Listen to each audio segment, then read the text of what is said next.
Sir, ಈಗ ಕಮಲ್ ಹಾಸನ್ ಅವರು ಕೊಟ್ಟಂತ ಹೇಳಿಕೆ ಏನಿದೆ ಈಗ ಸಾಕಷ್ಟು ಚರ್ಚೆ ಆಗ್ತಾ ಇದೆ ರಾಜ್ಯದಲ್ಲಿ. ಅವರು ಕೂಡ ಕಮಲ್ ಹಾಸನ್ ಅವರು ಹೇಳ್ತಿದ್ದಾರೆ, ನಾನು ಯಾವುದೇ ಕಾರಣಕ್ಕೂ ಕ್ಷಮೆ ಕೇಳಲ್ಲ ಅಂತ. ಕಾನೂನು ವಿರುದ್ಧ ಹೋರಾಟವನ್ನು ಮುಂದುವರಿಸ್ತೇನೆ. ಅದೇ ಸ್ಟೇಜ್ ಅಲ್ಲಿ ಪ್ಲಾಟ್ಫಾರ್ಮ್ ಅಲ್ಲಿ ಚಿತ್ರರಂಗದ ದಿಗ್ಗಜರು ಇದ್ರು, ಶಿವಣ್ಣ ಕೂಡ ಅದರಲ್ಲಿ ಭಾಗಿಯಾಗಿದ್ರು ಕಾರ್ಯಕ್ರಮದಲ್ಲಿ.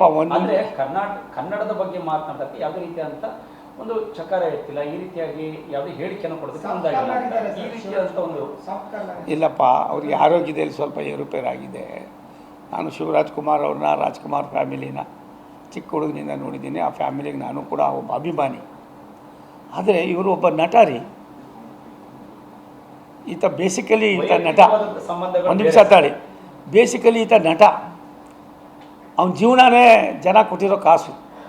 ಅವನ ನಟನೆ, ಅವನ ಪ್ರತಿಭೆ. ಒಬ್ಬ ಪ್ರತಿಭಾವಂತ ಆದವನಿಗೆ ಗೊತ್ತಿದ್ದೋ ಗೊತ್ತಿಲ್ದಿರ ಮಾತನಾಡಿದ್ದೀರಿ. ತಮಿಳು ಇರ್ಬೋದು, ತೆಲುಗು ಇರ್ಬೋದು, ಕನ್ನಡ ಇರ್ಬೋದು, ಮಲಯಾಳಿ ಇರ್ಬೋದು, ಬೇರೆ ಬೇರೆ ಭಾಷೆಗಳಿರ್ಬೋದು. ಈ ದೇಶ ಫೆಡರಲ್ ಸ್ಟ್ರಕ್ಚರ್ನಲ್ಲಿ ನಾವೆಲ್ಲವನ್ನೂ ಕೂಡ ಒಳಗೊಂಡಂತೆ ನಮ್ಮದೇ ಆದಂಥ ಇತಿಹಾಸವನ್ನು ಬಲ್ಲವರಾಗಿರ್ತೀನಿ. ಕನ್ನಡಿಗರಾಗಿ ನಾನು ಈ ಕನ್ನಡವನ್ನು ಈ ರೀತಿ ನೀವು ಮಾತನಾಡ್ತಿರಲ್ಲ, ನಿಮಗೇನಾದ್ರು ಸ್ವಲ್ಪ ಆದ್ರೂ ನಿಮಗೆ ಕನ್ಸಂಡಿದ್ರೆ, ಕನ್ನಡಿಗರು ಕೂಡ ನನ್ನ ಸಿನಿಮಾ ನೋಡಿದ್ದಾರೆ, ಕನ್ನಡಿಗರ ದುಡ್ಡು ಕೂಡ ನನಗೆ ಜೀವನಕ್ಕೆ ದಾರಿ ಆಗಿದೆ ಅನ್ನೋದು ಅರ್ಥ ಮಾಡ್ಕೊಂಡಿದ್ರೆ ಕಮಲ್ ಹಾಸನ್ ಅವರು ಈ ಮಟ್ಟಿಗೆ ಆಗ್ತಾ ಇರಲ್ಲ.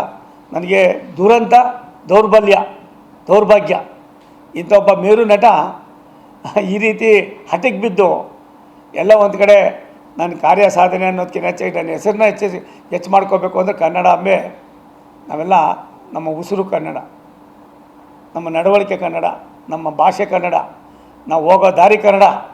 ಕನ್ನಡಿಗರನ್ನು, ಕನ್ನಡ ನಾಡಿನ ಇತಿಹಾಸವನ್ನು ಯಾವುದೇ ಬೇರೆಯವ್ರ ಜೊತೆಗೆ ಹೋಲಿಕೆ ಮಾಡುವಾಗ ನಾವು ಯಾರಿಗಿಂತಲೂ ಕಡಿಮೆ ಇದ್ದೀವಿ. ಆದರೆ ಗೊತ್ತಿಲ್ದಿರ ನೀವು ಮಾತನಾಡ್ಬಿಟ್ಟು ತಗಲಾಕೊಂಡು ಅದಕ್ಕೆ ಜೋತ್ ಬೀಳಬೇಡ್ರಿ ಕಮಲ್ ಹಾಸನ್ ಅವರೇ. ಬೇಸಿಕಲಿ ನೀನೊಬ್ಬ ಸಿನಿಮಾ ನಟ ಕಡೆಯ. ಆ ನಟ ಅನ್ನೋದನ್ನು ಮರಿಬೇಡ. ಇವತ್ತಿಷ್ಟೆಲ್ಲ ನೀನು ಪ್ರಬುದ್ಧಕ್ಕೆ ಬರಬೇಕಾದ್ರೆ ನಿನ್ನ ನಟನೆ, ಆ ನಟನೆಯಲ್ಲಿ ಕನ್ನಡದಲ್ಲೂ ಕೂಡ ಮಾಡಿದ್ದೀರಿ, ಎಲ್ಲದರಲ್ಲೂ ಮಾಡಿದ್ದೀರಿ. ಇಡೀ ದೇಶದ ಜನ ನಿಮಗೆ ಬಂಡವಾಳ ಹಾಕಿದ್ದಾರೆ. ಏನು ಇವತ್ತು ಇಷ್ಟು ದೊಡ್ಡ ಮನುಷ್ಯ ಆಗಿದೆಯಾ, ಅದರೊಳಗೆ ಬಂಡವಾಳ ಹಾಕಿರೋದ್ರೊಳಗೆ ಕರ್ನಾಟಕದವರು ಕೂಡ ಇದ್ದಾರೆ. ಕನ್ನಡಿಗರ ಒಂದು ಮನಸ್ಥಿತಿಯನ್ನು ನೀವು ಇನ್ನೂ ಕೂಡ ಅರ್ಥ ಮಾಡ್ಕೊಂಡಿಲ್ಲ. ನಾವು ಯಾರ ಬಗ್ಗೆಯೂ ಕೂಡ ಲಘುವಾಗಿ ಮಾತನಾಡೋರಿಲ್ಲ. ಎಲ್ಲ ಭಾಷಿಕರು ಜನ ನಾವೊಂದು ತಾಯಿಯ ಮಕ್ಕಳಾಗಿ ಬಾಳ್ಮೆಯನ್ನು ಮಾಡ್ತಾಯಿದ್ದ ಸಂದರ್ಭದಲ್ಲಿ ಈ ರೀತಿಯಾದ ಭಾಷೆಯನ್ನು ಮಾತಾಡಿದ್ಮೇಲೆ ನೀನು ಮಾತಾಡಿರೋದು ನೀನು ತಪ್ಪು ಅಂತ ಗೊತ್ತಾಗಿದೆ. ಅದಕ್ಕೆ ಏನಂತ ದೊಡ್ಡದೇನಿಲ್ಲ. ಯಾರು ನೀವೇನು ಈ ದೇಶಕ್ಕೆ ದೊಡ್ಡ ನೇತಾರರನ್ನೆಲ್ಲ, ನಿಮ್ಮಿಂದ ದೇಶಕ್ಕೆ ಏನೇನು ಉಪಯೋಗ ಆಗಿಲ್ಲ, ನೀವು ದೇಶದಿಂದ ಉಪಯೋಗ ಪಡೆದಿದ್ದೀರಿ. ಅದನ್ನು ಯಾವ ರೀತಿ ಬಗೆಹರಿಸ್ಕೋಬೇಕೋ ಬಗೆಹರಿಸ್ಕೊಳ್ಳೋದು ಬಿಟ್ಟು ನಾನು ಈ ಥರ ಇನ್ನೊಬ್ಬರಿಗೆ ನೋವು ಕೊಟ್ಟು ಇನ್ನೊಬ್ಬರ ಹತ್ರ ಮಜಾ ತೊಗೊಳೋದು, ಇನ್ನೊಂದು ಭಾಷೆಯವ್ರನ್ನ ಈ ಆಡಿಸ್ದಿಂದ ನಾನು ದೊಡ್ಡ ಮನುಷ್ಯ ಆಯ್ತೀನಿ ಅಂದರೆ ನಿಮ್ಮಂಥ ಕೀಳು ಅಭಿರುಚಿ ಇರ್ತಕ್ಕಂಥ ನಟರನ್ನು ನಾನು ಪ್ರಪಂಚದಲ್ಲಿ ನೋಡಿಲ್ಲ. ದಯವಿಟ್ಟು ನಾನು ಒಬ್ಬ ಕನ್ನಡಿಗನಾಗಿ ಈ ದೇಶದ ವ್ಯವಸ್ಥೆಯನ್ನು ಬಲ್ಲವನಾಗಿ ಎಲ್ಲ ಭಾಷೆಗಳು ಕೂಡ ಅವರವ್ರದೇ ಆದ ರಾಜ್ಯಗಳಲ್ಲಿ ಅವ್ರದ್ದೇ ಆದಂಥ ಸ್ಥಾನಮಾನಗಳಿರೋದ್ರಿಂದ ಕನ್ನಡ ಕೂಡ ಅತ್ಯುತ್ತಮವಾದ ಒಂದು ಇತಿಹಾಸವನ್ನು ವಿಶ್ವಕ್ಕೆ ಪರಿಚಯ ಮಾಡಿರ್ತಕ್ಕಂಥ ಅನೇಕ ಸಂದೇಶಗಳನ್ನು ಕೊಟ್ಟಿರೋದ್ರಿಂದ ತಕ್ಷಣ ನೀವು ಮಾಡಿರ್ತಕ್ಕಂಥದ್ದು ತಪ್ಪಾಗಿದೆ ಅಂತ ನಿಮಗೆ ಮನಸ್ಸಿಗೆ ಬಂದಿದೆ. ಅದಕ್ಕೆ ಒಂದು ಕ್ಷಮೆ ಕೇಳಿ ಇನ್ನು ಮುಂದೆ ಇಂಥ ಆಗದಾಗ ನಡ್ಕೊಳ್ಳೋದು ನಿಮ್ಮಂಥವ್ರಿಗೆ ಗೌರವ ತರ್ತಕ್ಕಂಥದ್ದು. ಆ ಗೌರವಕ್ಕೆ ಚ್ಯುತಿ ಆದರೆ ಪ್ರಾಯಶಃ ನನಗನ್ನಿಸ್ತದೆ ನಿಮ್ಮನ್ನು, ಪಕ್ಷಿ ಪ್ರಾಣಿಗಳನ್ನು ಬೇರೆ ರೂಪದಲ್ಲಿ ನಾವು ಮಾತಾಡೋದ್ರೊಳಗೆ ಅರ್ಥ ಇರೋದಿಲ್ಲ. ಅದಕ್ಕಿಂತ ಕೊನೆ ಆಗ್ತೀರ. ನೀವು ಆಗಿರ್ತಕ್ಕ ಭಾಷೆ ಮಾತಾಡಿರೋದು ಸುಲಭದ ಮಾತಲ್ಲ.